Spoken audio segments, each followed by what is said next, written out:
भाई कैचअप दे दो। कैचअप खत्म है भाई, आपके 200 रुपये हो गए। अबे 200 किस बात के? आपके दोस्त ने डब्बा उठा दिया। हमेशा ना तू मुझे जलील ही करवाएगा।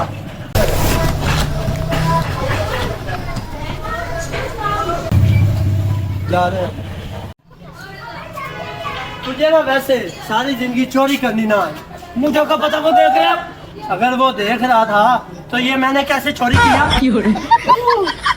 प्रभु अंतर हमें, वाह प्रभु वाह, बोले बोले।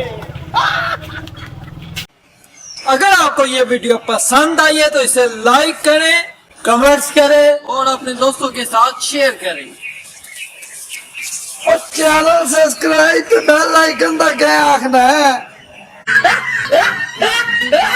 चैनल सब्सक्राइब तो बेल आइकन दबाके आखना है।